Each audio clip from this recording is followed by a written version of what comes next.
Facebook. Welcome everyone. I'm going to go ahead and start the webinar on the Zoom side of things. But good morning. Today is October the 11th. We are coming at you from somewhat odd places for office hours this week. I am Chris Holmes, the scholar in residence at First Presbyterian Church of Atlanta, but I'm joining you all on Facebook and on Zoom from my parents' basement, which Brennan just pointed out is really the ideal place for all biblical scholars, is their parents' basement. So I'm finally living into my deeper purpose. And joined, as always, by Dr. Brennan Breed, an esteemed colleague, honorary member of the UMC Church in Decatur, joining there because he has no electricity at his house. Right. And Brennan, tell us about our guest today.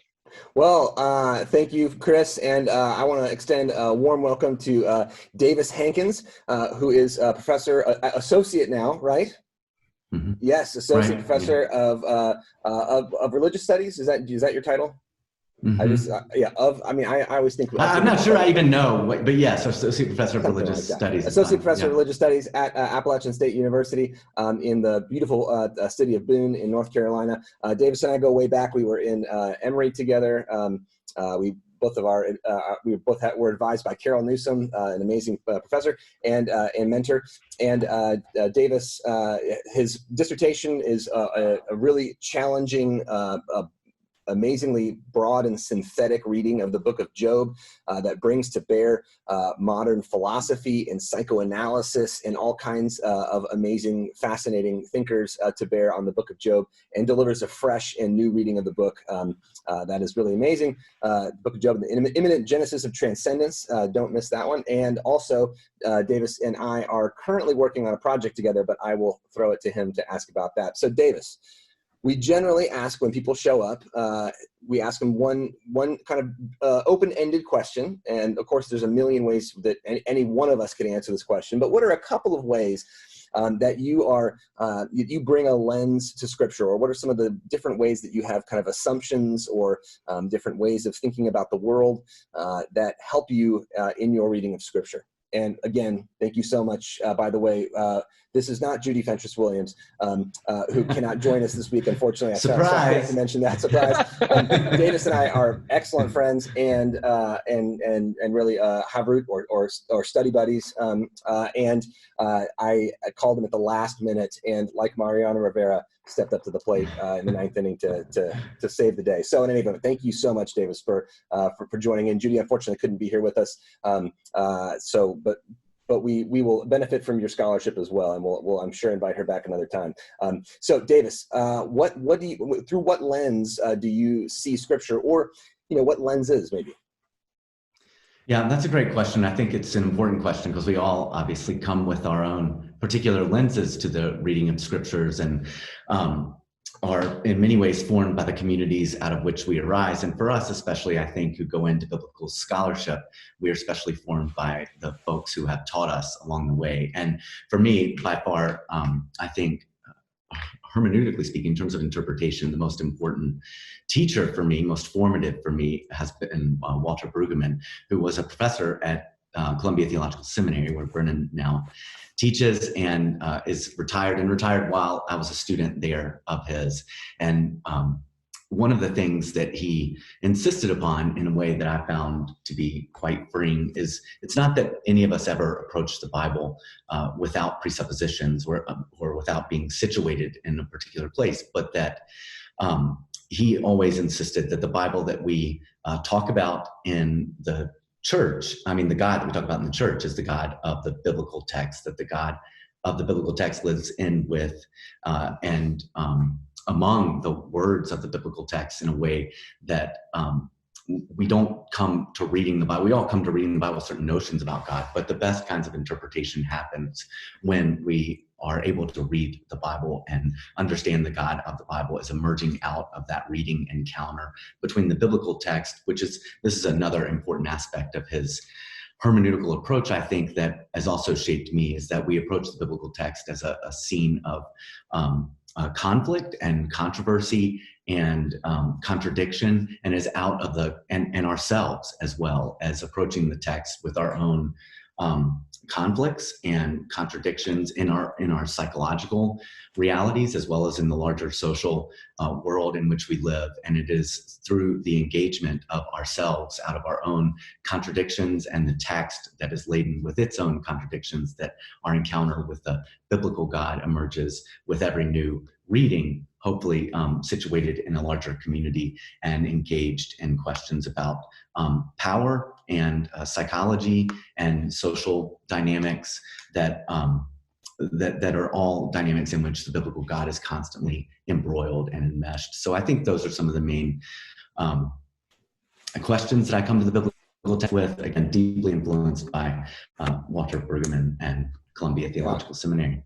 Yeah, well, and I also am a huge fan of Walter Brueggemann's, and it is possible to read Walter's work in a few different ways sometimes. And one of the things I've really appreciated about Davis is that he has presented, I think, I'm not going to say I think, it is the best synthetic reading of Walter Brueggemann's work. I mean, he's written a ton of stuff. It's wide ranging, but your introduction, it's to Ice Axes for Frozen Seas, right? So there's a book, right, collected essays of Walter Brueggemann's called Ice Axes for Frozen Seas. It comes from a quotation from Kafka that Davis actually found and sent to Walter and turned into an essay. And it's about how the biblical text is like ice axes taken to the frozen seas of our hearts.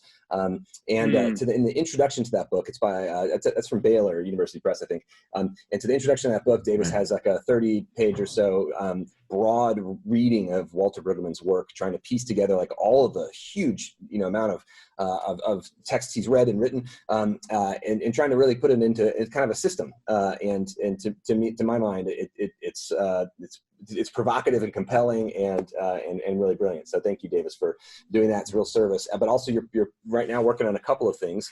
You're working on something that involves Walter Brueggemann. Can you tell us about that? And then I don't know if there's any other projects you're working on that you might want to spill the beans on or something. But feel free to let us know about anything here.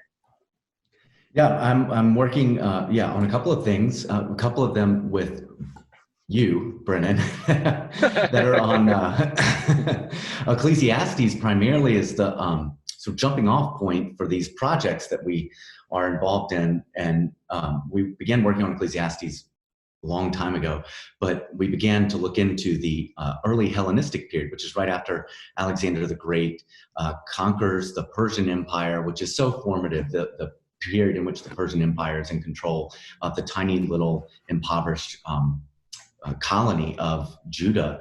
And then after Alexander the Great, the history of this tiny little impoverished community begins to take a new direction in multiple ways. And so we are looking at that. Jews begin writing about early ancient Babylonian science for the first time ever. So it's not new science, but it's new in Jewish literature. A book such as Ecclesiastes, which if any of you know anything about it, you know that it is rather stands out in the context of the Hebrew Bible Old Testament for a number of reasons, but also the first emergences of apocalypses and Jewish apocalyptic thought we begin to see in this early Hellenistic period prior to the outright political revolt that we have in the Maccabean period and all the flourishing of literary activity that occurs after that as well. So we've been working on this early Hellenistic period, which is a fascinating period for history, for Jewish intellectual development, and the book of Ecclesiastes in particular. But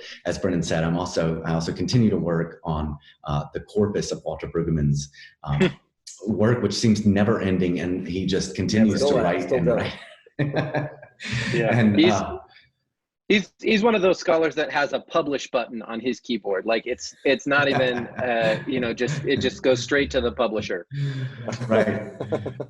Yeah, and I don't know if you've had Brent Strawn on here yet, but he and I have also this little book on Walter Brueggemann that is a dispute, a debate between the two of us about Walter's legacy and the reading of his works. And so I highly recommend having him on here. I think he's wonderful, even if we don't always agree about how best to read certain texts, and Walter in particular.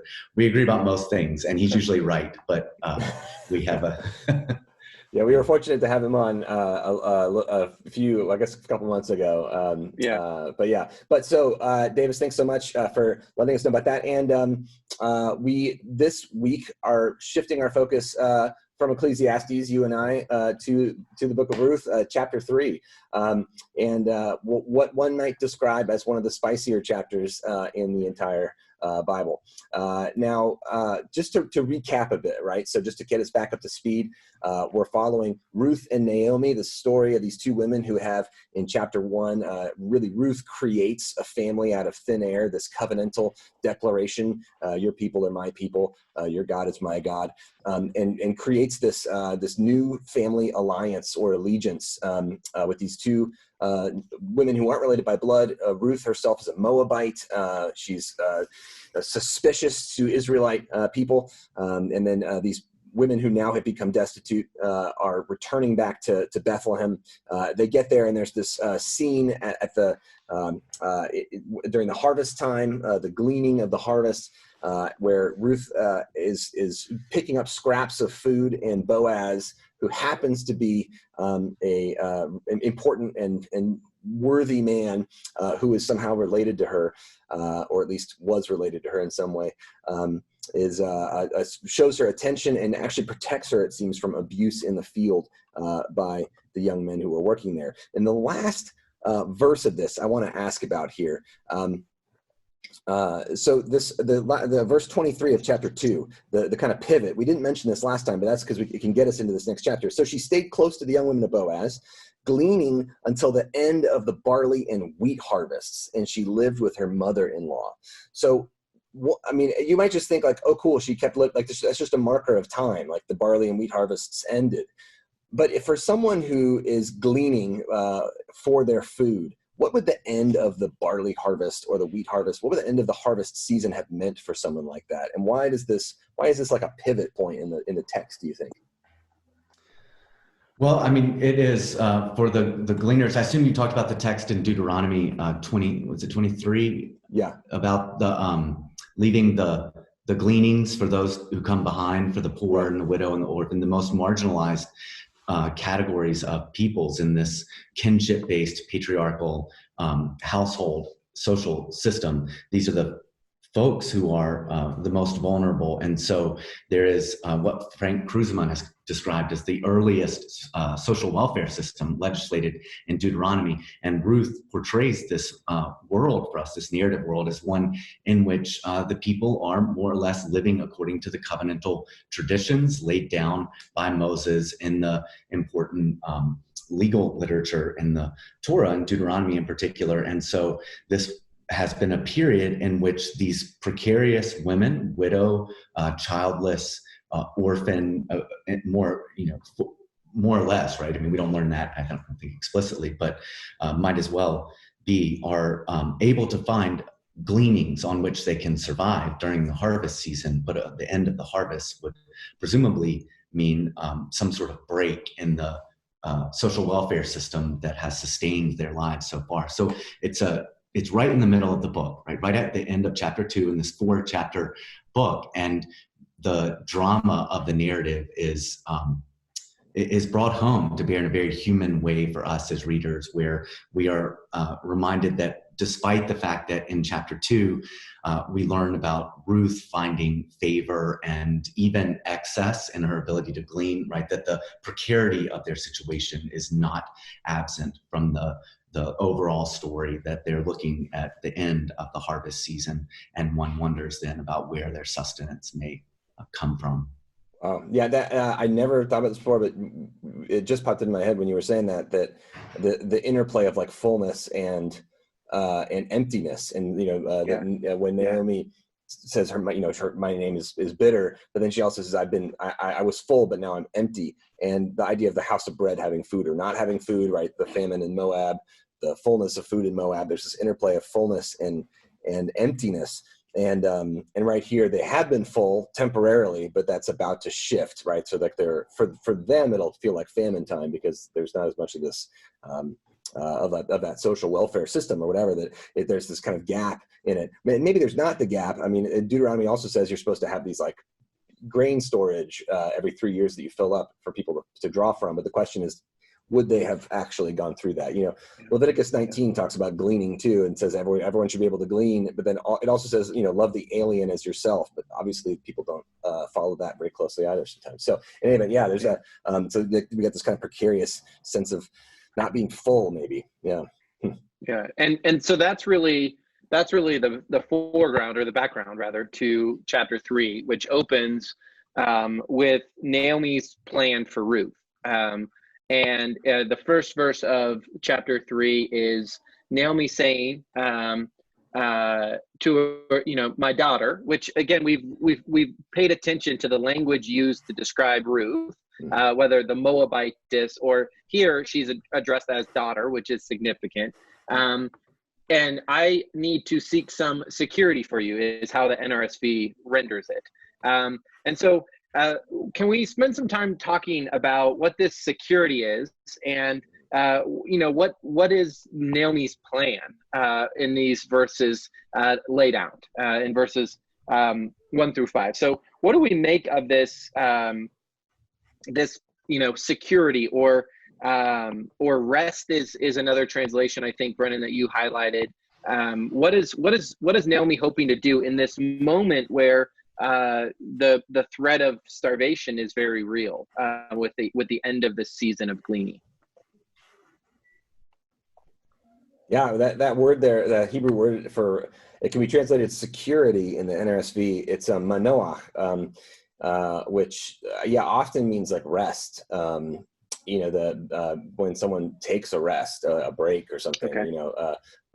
So there's this. It's interesting that she says like, I will seek, and that word, it really is like to seek after something. I'm going to seek, rest for you. And it gets translated kind of metaphorically as security here. But Davis, do you have any thoughts on that, or what that means? Well, I was just thinking about Manoach, the character, who is Samson's father. And there's that scene in Judges 13 with Manoach and his unnamed wife who's out in the fields, working the fields. I feel like there's something to that word that's rooted in the agrarian context of security. It's not just rest in some sense of like repose, but a sense of rest surrounded by agricultural fertility. And that's the question. And going back to what you said, Chris, too, about, and Brendan, what you said, I think about this, the underlying tension in the narrative being one of lack and then fullness, right? That you begin with a lack of bread, and then you have the migration to Moab, and that leads to the lack of people in the family, right? The death at every step along the way in this narrative. The agricultural context precedes the social the social dynamics of the story in a way that the fertility of the land that we see in chapter 2 is going to lead to the fertility of the family, the marriage and the offspring. But at this point, that's put into question with the end of the harvest. And are we going to go back now with the end of the harvest to the end of a sustainable, to an insecure living situation for the characters, for the social dynamics in the story? So I think in some ways there's a false, it's made a question, right, in an interesting way in this story, where it seems to lead consistently that whatever's happening with the land is then going to be happening with people. And at this point, that's a question. What does the end of the harvest mean?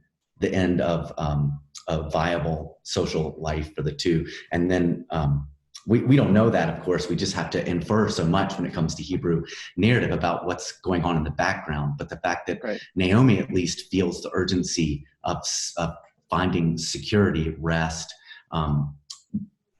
whatever that may look like, we'll see in this, as you said, spicy story, Brennan. But she feels the pressure to find security. Yeah, and now. Yeah. Oh, sorry. I was gonna say, and now is the place where a lowly New Testament scholar like myself relies heavily on the expertise of you all, because Naomi's plan that she crafts is full of nuance or ambiguity or subtlety. or we might even say sexual suggestive language. So her instructions are, sort of go and wash yourself and anoint yourself. Maybe make yourself presentable would be one way of paraphrasing it. And then she says, don't make yourself known, sort of be in hiding. Wait until he's eaten and drunk enough. So, is he intoxicated? Maybe, maybe not. Maybe he's just satisfied after an evening of eating and drinking. And then when he lies down, find out where he's, sleeping and go lie down with him and uncover his feet and lie down. And this is a place where interpreters, I gather from some of the stuff that Brennan has suggested we read, it's wide open.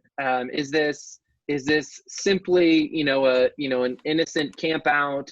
Is there stuff going on? And what is Naomi's instructions for Ruth, and how do we interpret that? So can you all just help out this lowly New Testament person? And we know that Paul tells us not to ever have sex. So, it couldn't be that there's sex in this case.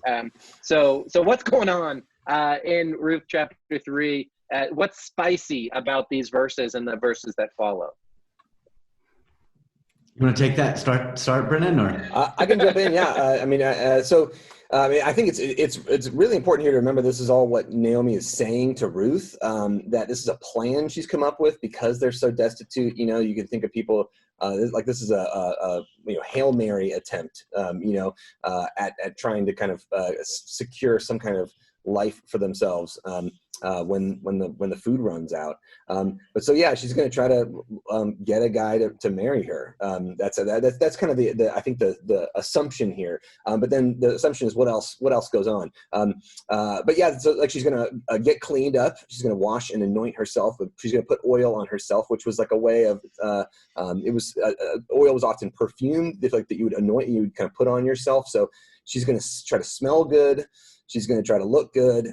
She is going to wear her nice, you can imagine maybe she's got like one nice piece of clothing that, so she's going to put on her cloak and she's going to try to go. Do you always think about that Reba McEntire song, Fancy, when it comes here? No, I've never, that old never country thought about song? that here, but yeah. So Yeah. she's going to get fancy to go out. Yeah. Yeah. I have sometimes I thought of, did I shave my legs for this?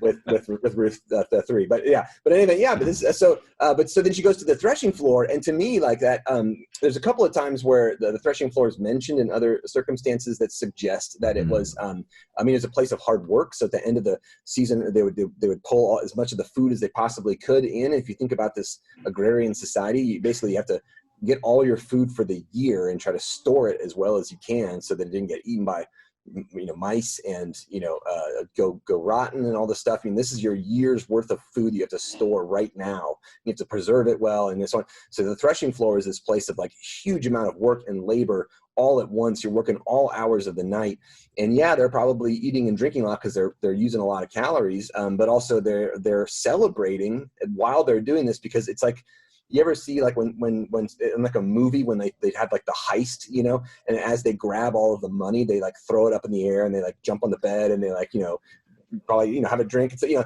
they're celebrating because like this is all money. Like that, to us, this is wealth that they're producing on the floor as they're working really hard. So it's a place of celebration. Sometimes in Hosea chapter 9, verse 1, it seems to be Hosea's mad because it's like a place of debauchery, at the end of a long night of work, that people would get, drink a lot to celebrate. And then, kind of looking at their stores around them, and then they would have parties that people would do things that people at parties do sometimes. So anyway, it was associated with sex.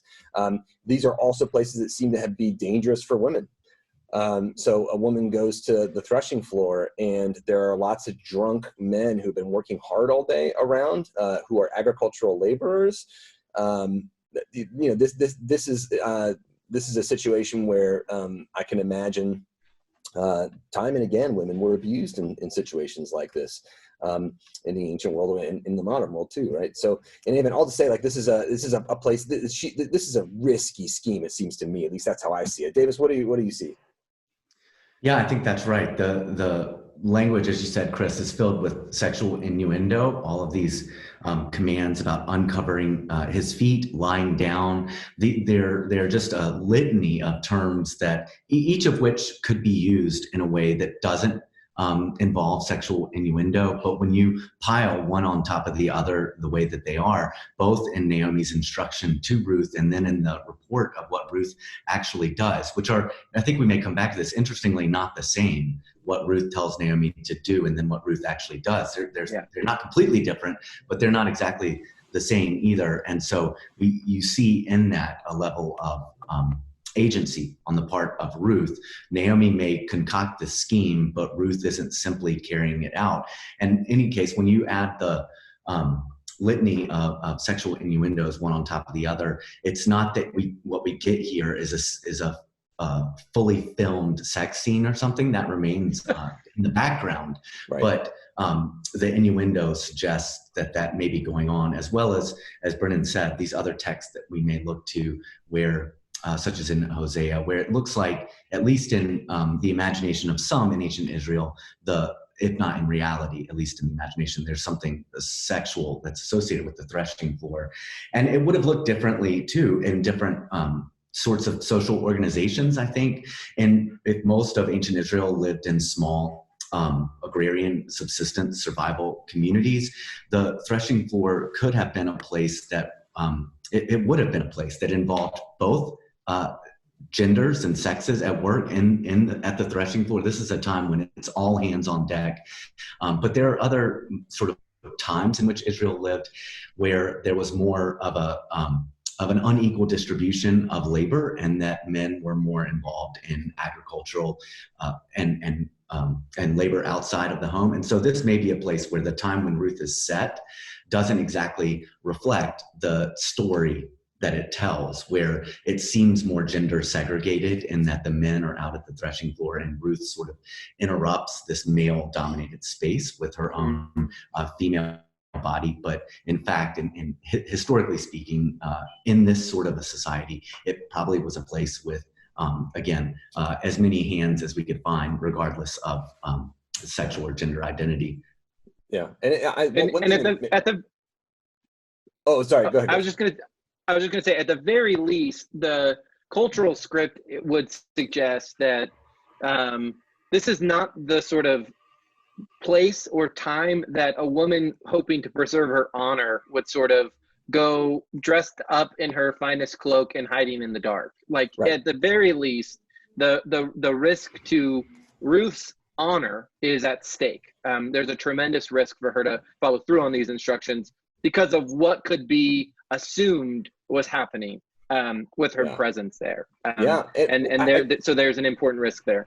Yeah, I think it's like one of the things that's, I think, really important for us to mention is that, you know, a lot of times people today read the Bible and they read our own kind of sexual ethics, our own assumptions about what a family is and how families work into, like, you know, family values. We read that into the Bible in ways that don't exist necessarily. I mean, ancient Israel was very different from us in so many cultural ways, including their thoughts about sex and the body and families. I mean, the family systems are obviously very different in ancient Israel. Just read Genesis. I mean, like their families don't look like modern American families, and they're not judged as being awful for their differences, at least according to the narrative. So all to say that, every different cultural group has different ethics about how do you love someone, how do you treat someone with respect and dignity and so on. There's different ways to construct that throughout history. And when we look at kind of the idea of premarital sex is a big deal in a lot of Christian communities today. And I think it's just really important to say that in ancient Israel, they had very different ideas. In the Bible, they have very different ideas about what premarital sex is and when it's appropriate and not appropriate. There are strict rules about that you can't have sex if you're married with someone outside of the marriage, like that. Like if a married man sleeps with a woman that he's not married to, there are some problems. But like two kids who are sleeping together, that's not necessary. There aren't rules against that are of the same strictness as other kinds of infidelities. I mean, in the law of Moses, it says if there's a couple that's a man and woman that sleeps together before marriage, the man has to go talk to the father of the woman that he has slept with, and then they have to kind of negotiate a marriage. But it's not necessarily said to be evil or sinful necessarily. It's just that there's a legal obligation after that fact. So all to say that, like, some of the, and we don't quite know exactly how ancient Israel negotiated all of these different situations, but we know that it's not quite the way that we thought about it. In the same way that, like, the Song of Songs is about two young lovers who are in love, and I'm sure that they are making love, like in the Song of Songs. It's very explicit. It's not explicit like David said. It's not like a sex scene in a film. It's all using innuendo, but the innuendos are very clear innuendos. But all to say that we're in a world of different sexual ethics in which there is there are some really high potential risks for what Ruth is doing. But the question of, like, and can I add something to that, Brennan? Yeah. Just also that we're reading a story. Like Song of Songs made me think of this too, that you're reading poetry in that case, and that when you're reading a story like this, it's often important to ask whether any sort of moral questions that we bring to bear on the narrative are important questions for the narrative itself. Yeah. And in this case, it's clear that the story is not interested in moralizing about Ruth's actions or about Naomi's, but that's not to say that we can't ask about those questions. And I think Chris was hinting at this earlier. Lots of people have problems with what Naomi is doing here by walking her through these steps that literally undress her, uncover your body and clean up, and then dress up and put these clothes on and put on this cloak of knowledge that you have that Boaz doesn't. There's so many moments in the scene that are fraught with ethical questions that we could bring to bear on the that's my dad. My dad's saying hi. Yeah, I got that. That's funny. Proving that you are, in fact, in the basement of your parents' house. But a story that's another important story that this story links to is the story of Judah and Tamar in Genesis 38, which also is a story about someone dressing up in a way that is perceived to be sexually provocative, and then there being a sexual encounter that is explicit in that case and involving explicitly prostitution. All of that's not as clear here, but also in Genesis, there's no interest in moralizing about the acts. There's a question about the legality. In fact, if there is moralizing about it, Judah says she's more righteous than me about Tamar, this woman who has seduced him. And so and one thing that's important too is Tamar's a Canaanite woman in Genesis 38, and here Ruth is this Moabite woman. So there is this backdrop that these women are going to try to use sex to seduce you away from worship of Yahweh, away from. Right. There isn't a tie to ethics, but it's not so much that sex is unethical. It's that that's the fear that these foreign women are going to use sex to draw you away from covenant fidelity. And so, but that word chesed appears, covenant fidelity appears in this text, but not in a way that some people might expect, I don't think. Yeah. So let's talk, Davis, you hinted towards this earlier, but that it seems as though that Ruth is going along with the plan.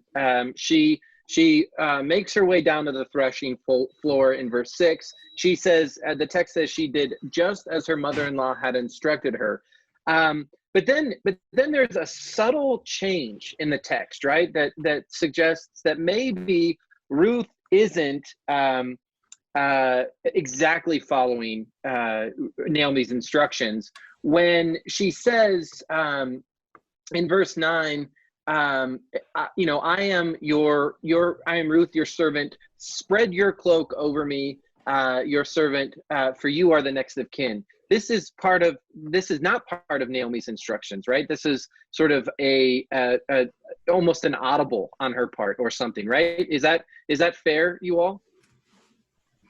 Yeah, I'll just jump in, Brennan, but add to what I'm saying. But yes, what Ruth has proved in chapter 2 and here again in chapter 3 to be hyper adept at taking a social situation in which she is on the margins and vulnerable, and using her deft rhetorical skill in engaging Boaz in chapter 2 and here in chapter 3. Obviously, the big difference between the two scenes is the space in which this occurs. It is not in public in chapter 2, the way it is around, surrounded by other witnesses and characters. Here we are in a very private scene where Boaz has situated himself, and this is Dana Noel-Fuel is one of the great readers of Ruth, I think, and she has a wonderful article in which she draws this out clearly, but she shows how Boaz keeps positioning himself at the center of every scene, not in the sense of he's in the middle, but in the sense that he's defining the space around him. And so by putting himself on the very edge of the place where the gleaners sleep, he has positioned himself sort of among, but also outside of the workers. He is the owner of the means of production, and he's controlling, in a way, the space. She comes into that space, but then takes control in a way that puts Boaz on his back, on his heels, in a sense, where the commentators talk about how the Hebrew here even reads like he is stammering, in part perhaps related to the contented mood or perhaps intoxicated drink he's had, but also to his shock at having his space overturned in this way by the death move, this woman who has uncovered his feet. So again, the move from uncovering her body to covering it up in a particular way, and that being also tied to the dynamics about who knows what, and then Boaz being at the center of this social world, but being uncovered himself, right? She uncovers his feet, and then he's stammering and has nothing but nice things to say about Ruth. Yeah, but he doesn't know, right?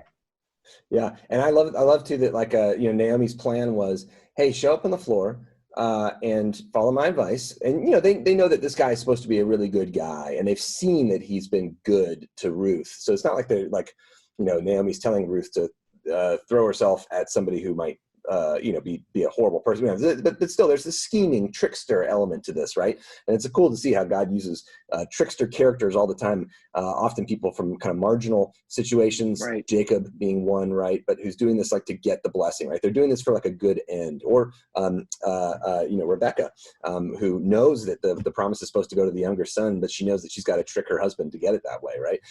So in any event, this really interesting stuff happening here, kind of ethically, but also theologically, that God works through this kind of stuff. But Naomi's plot, right, is that like you're going to get there, and then he's going to know what to do. And that's the last thing it seems like Boaz knows, right? The guy does not know what to do. He said, who are you? What's going on?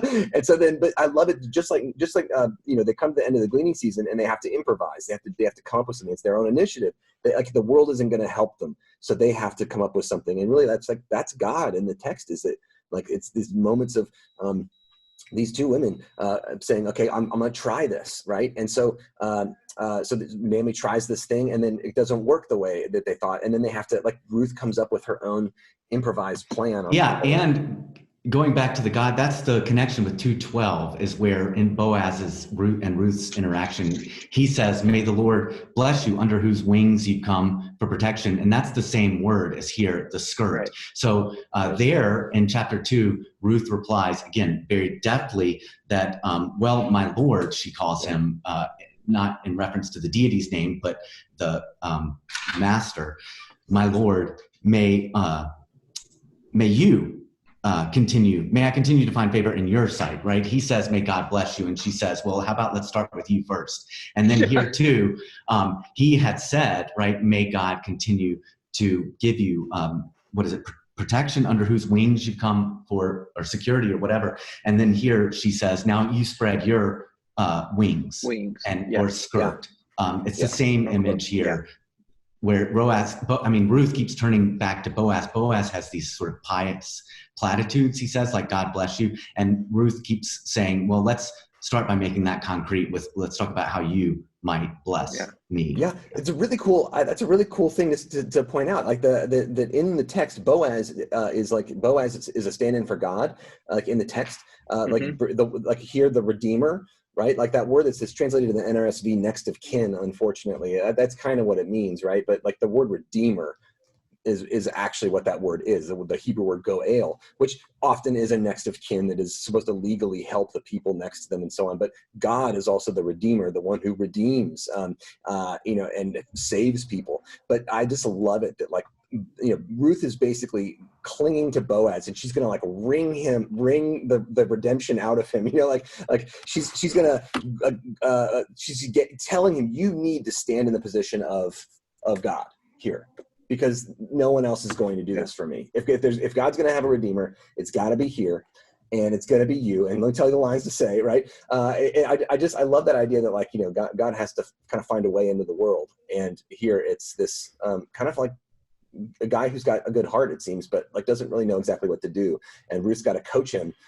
I need you to help me right here, right? And you can almost feel like she's telling him, spread your wings. Like, the Psalms talk about how God has wings. God's going to cover me, shade me under your wings, and so on. Let me tell you what to do. I love it that it's like Boaz is the guy who doesn't understand one bit, but is the vehicle for whom God's grace comes. Yeah, and then he sort of makes this turn, right? He says, as you pointed out, Brennan, do not fear, which recalls oracles of salvation. But then he says he sort of throws in a curveball or another wrinkle in the story, which is, you're right. Like I do play this social cultural role as your goel, your redeemer. But there's another person who might also play this role, and we need to make sure that guy's informed, or what does he say? He's got to have a choice. Yeah. If he's gonna basically it, then good. Yeah. Right, and this is where the world of the text can be problematic for a lot of people. Right? Ruth's agency, which has sort of led to this conversation, is now dependent on whether or not another male figure wants to claim her or take responsibility for her, which can present some certain problems. But does this make Boaz like an extra honorable person, or is there what's going on with the need for him to sort of check with this other dude in town, or do we not want to make too much out of this decision of his? I mean, I think that at this point, like the narrative adds just, we're going to have a fourth scene in a way. And so here we just get the introduction of this. We've already known about knowledge that Ruth has that Boaz doesn't, and that she's going to use in this important third scene in a way to again, sort of flip the script on his situation. But now we learn that he knows something that we as a reader didn't know, and it's going to be worked out in a very in a way that like still I think causes interpreters to have difficulty with chapter 4, and who is this next of kin, and what role is that redeemer figure supposed to play? Does it just have to do with marriage? Does it also have to do with land? Where did this land come from? That also sort of gets sprung on us in chapter 4 in a way that as readers, for some at least, it violates their sense of, well, I didn't know that they had land. But of course the difference between having land and then being able to secure a future from that land is a pretty big gap when you take into account the world that we're looking at here. So I don't know if you have more things to say about that moment, and Boaz in particular, Brennan, but for me, it suggests that the drama of the narrative isn't going to be closed down with this nighttime meeting between Ruth and Boaz, as important as it will be for Ruth's future. It's the question of their status and the land in particular is still up in the air. Yeah, I mean, there's the risk when when Ruth does what Naomi, follows Naomi's plan, and then of course improvises in the middle of it. There's that risk that that Boaz is going to freak out. He's going to say no thanks. He's going to say you're just trying to get my land and my money, or he could reject this in all kinds of ways, or someone could notice and then say, hey, Ruth is trying to seduce, she's one of those Moabite women, she's trying to do what Moabite women do, and we got to get rid of her, or even execute her, right? I mean, this is, there's all kinds of dangers to her body and her life that could happen. If Boaz is not an honorable person, I mean, he could take advantage of her too and abuse her. I mean, and then she would have no recourse. And speak about what he calls her. Talk about what he calls her, because the woman, the worthy woman in the RSV. Yes, that's what I was getting he to. goes far beyond just honoring her. Look, Yeah, let me ask you about that with Proverbs 31, especially if when Ruth follows Proverbs in the Jewish canonical tradition. But so like it picks up right at the end of the honorable woman, the woman of valor. But the thing is that in this story, like in our culture, we if there's a woman who needs help and a man who helps her, we tend to valorize the man. That the man is like the real honorable person who's come to her rescue, and he's like the hero of the story. And what I love about this is that Boaz is just kind of like, he's got the things that he needs to help Ruth, but doesn't quite understand how to do it, it seems, and she has to kind of get him to do this. And she is the one who's described as the valorous one, the courageous one. Phyllis Tribble calls this salvation by courage alone, and I think it's a pretty amazing thing. And one other really important thing I think is not to think of this story as being like cutely romantic or something. Uni Lee we've recommended her women's Bible commentary selection on this, but she says that these are what we're reading are the desperate struggles of vulnerable women that have been memorialized in these narratives in a way to help us see, like, why would anyone be in this situation is something that we're supposed to think. Instead of thinking of like, Boaz is the hero, we're supposed to think like, why was, she's the hero, and why in the world do we live in a place that actually puts people in this situation? It's a bit like, Bill Gates gives the $10 billion of computers to, underfunded schools around America. And we're like, Bill Gates is a hero, instead of thinking like, why do we live in a place where we don't support our schools, or whatever, there's all kinds of different things you can think about that. But in any event, yeah, Davis, what were you thinking? Sorry. No, I think that's exactly right. You have these stories in ancient Israel that continually draw our attention to the larger social situation that lead us to ask these questions. And it reminds me of Martin Luther King's sermon on the Jericho, the Good Samaritan, where he says, it's important to care for people left for dead, but the more important question this kind of story forces us to ask, or should elicit from us, is why do we live in a place where people can be left for dead on the side of the road going to Jericho?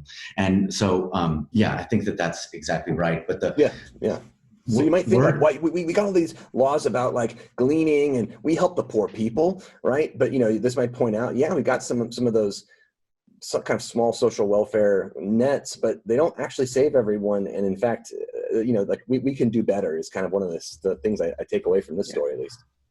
Yeah. And the article, Brennan, that you suggested by Dr. Sackenfeld, who is a longtime professor at Princeton, really brings that out, she read the text with a number of different non-academic groups and got their first impressions of this story. And she really sort of concludes that article by saying we can't gloss over the danger that Ruth is put in, and the reality that these actions are desperate. Just absolutely desperate, and that women in our contemporary world women and men face similar challenges, where they live in systems that would force them to make desperate decisions in the hope that some wealthy patron would take them under their wings, and yet so she points to Dolores Williams' idea of the hermeneutics of survival, that this is the desperation of women who are doing everything they can to survive, and we shouldn't allow that to valorize a system that makes them so desperate. Even if we hold up Ruth as a woman of valor, we shouldn't then say, but there's nothing wrong with this system. The story itself is sort of a critique of that system.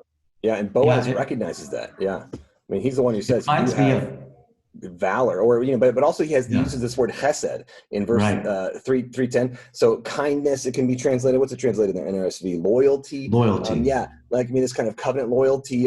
This is the word that's used to describe God, what God is. But Davis, what do you think about that? But also that word eshet chayil, woman of valor. What do you think about those words? Well, I was thinking, so it connects us to Proverbs 31. This is the only other text where the adjective chayil is used for a woman, and worthy woman. A woman of substance, as your colleague Christine Yoder translates it in her book on Proverbs 31. But this is a word used for Boaz earlier at the beginning of chapter 2, where he's referred to as a ish gibor chayil.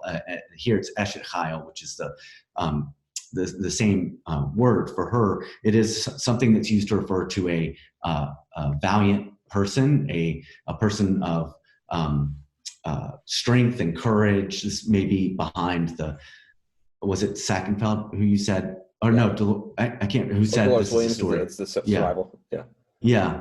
A story of courage, right? That this is, so you said that was in many Phyllis ways, Dribble, Phyllis Dribble, yeah. In many ways, this is a story, like you said, I think, Brennan, where Boaz is important ways a sort of stand-in for God, but also that Ruth is in important ways a stand-in for God for Naomi, right? Who is the one who's providing the security, who's ensuring the survival in the future.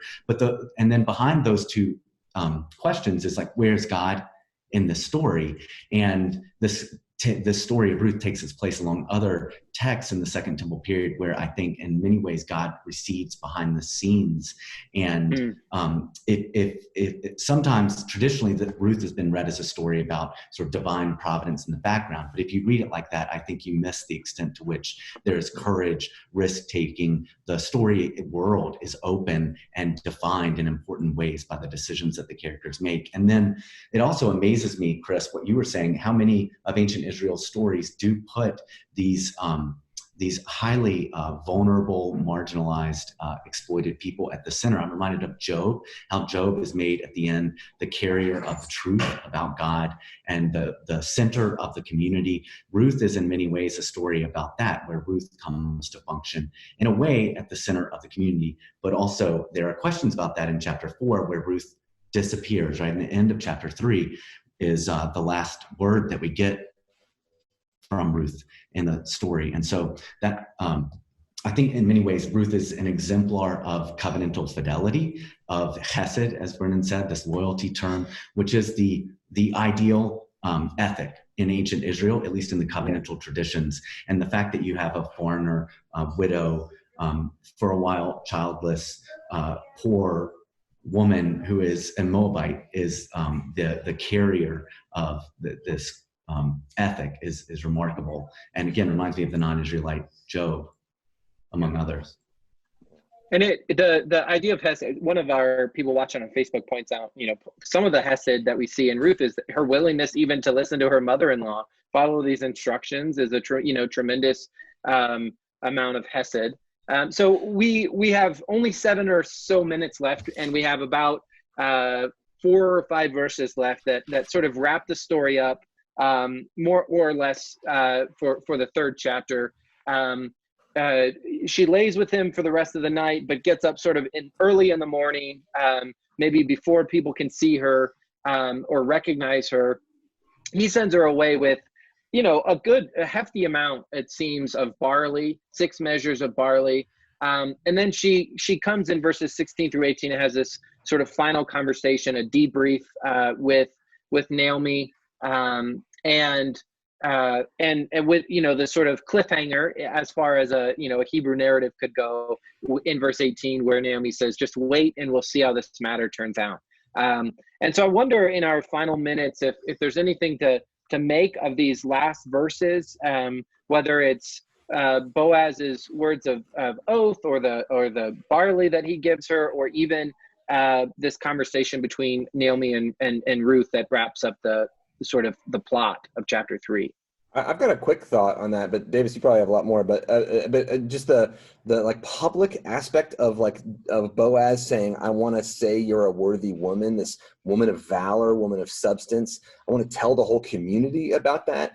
There's this like public proclamation that Boaz could probably use this knowledge that he has over Ruth to abuse her or to manipulate her and so on. But instead he's publicly proclaiming that she is the one who's a valorous person, not him, or, what. But there's that public aspect, but then also sending the barley, I think, is a way of signifying to Naomi, I'm going to take care of you. You have a problem of fullness, right? You're empty.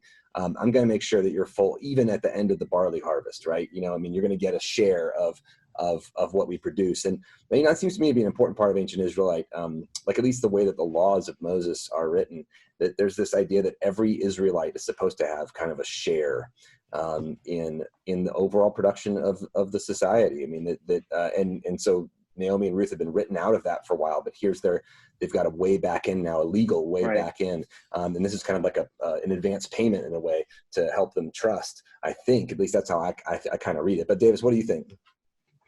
Well, yeah, I think that's interesting. I have two thoughts about that. One is that like Boaz doesn't say anything about Naomi.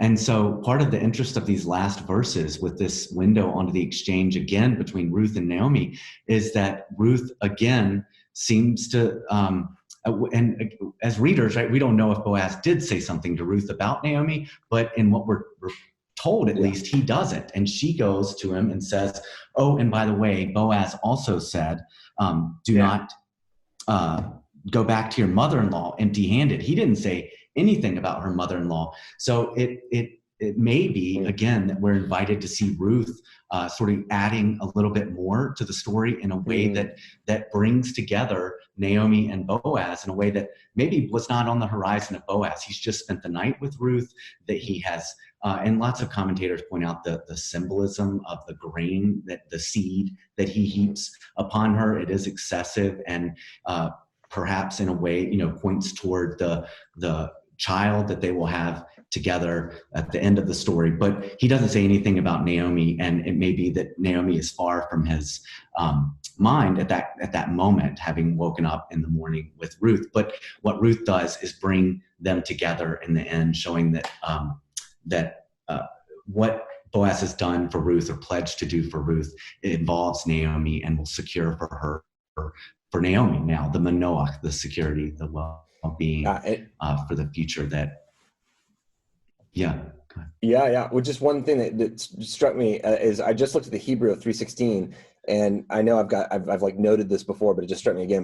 But what Naomi says to Ruth when she walks in is, "Who are you, my daughter?" It's often translated like "How did it go?" or something. But Davis, what do you think about that in light of the chapter? Well, it's the same thing that Boaz has just asked her, right? Who are you? And that's the question. Now, who is Ruth, right? That's the question of the narrative. How has your status changed? Who are you now?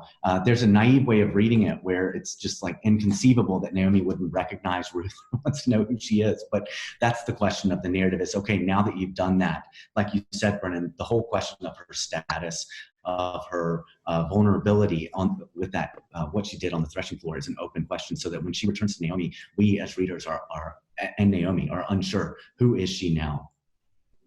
Yeah, and until chapter 4, the answer to that question is really open, right? I mean, she could be a nothing, right? She could be accused of being an undignified woman, or she could be the woman redeemed by Boaz and the source of Naomi's fullness and everything else. But it really is an open question.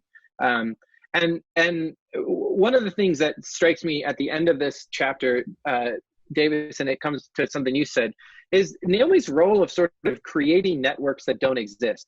Brennan, you said at the beginning when you were doing the recap, she sort of creates a family out of nowhere. And here, what she does by saying, Boaz wanted me to make sure that you weren't empty-handed. There is this networking, this creating community, creating connections that maybe aren't there. And again, when we talk about Hesed as this sort of premier biblical value, that Hesed is creating these connections or strengthening these connections that maybe don't exist naturally. And I just love that you pointed that out, Davis. It's a again, from a narrative perspective, it just really fleshes out who Ruth is as a character in this story. Yeah. So, Davis, let me ask you a very Brueggemann question here to kind of sum it up for us. Where do we see God in this text? I mean, I think, like you said from Phyllis Tribble, right, that we certainly, I think, should not see God in this text as being the sort of providential hand behind that's working all of this out. Because the minute that you read Ruth like that, I think you have taken away the important agency that the story highlights over and over and over again from Ruth in her precarious place, having to navigate a social space that is defined in many ways that beyond her, right? It's set up in a certain way. She's entering into that space and having to strategically negotiate her role in that space and to try to help secure this future versus Naomi, who has very much withdrawn from the public space of the narrative and relies upon the action agency of Ruth, but also Boaz, who occupies a very interesting structural place in this narrative, where he has set up the space in a way that the space centers around him,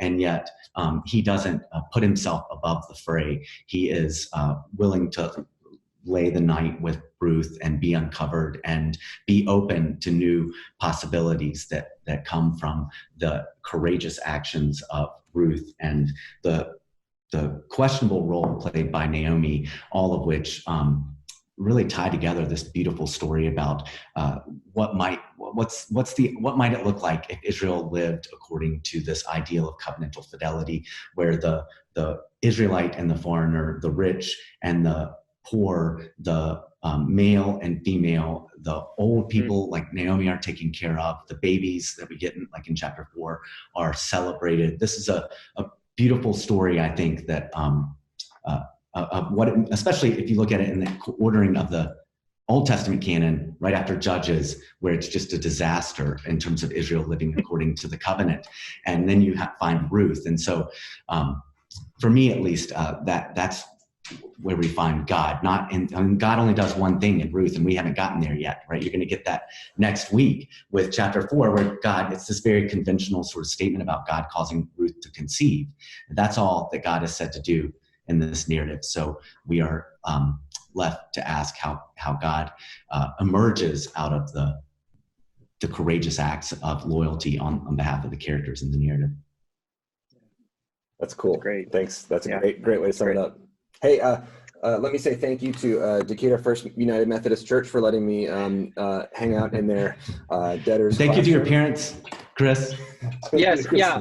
I'm glad this was the first office hours where my dad has made a cameo, and so it's always memorable when that happens. But Davis, again, thank you. I'm so glad that you answered Brennan's call. You showed Hesed when you didn't need to, and you created new connections for us. So thank you so much for being with us. And to those that watched on Facebook and on Zoom, thank you for joining us.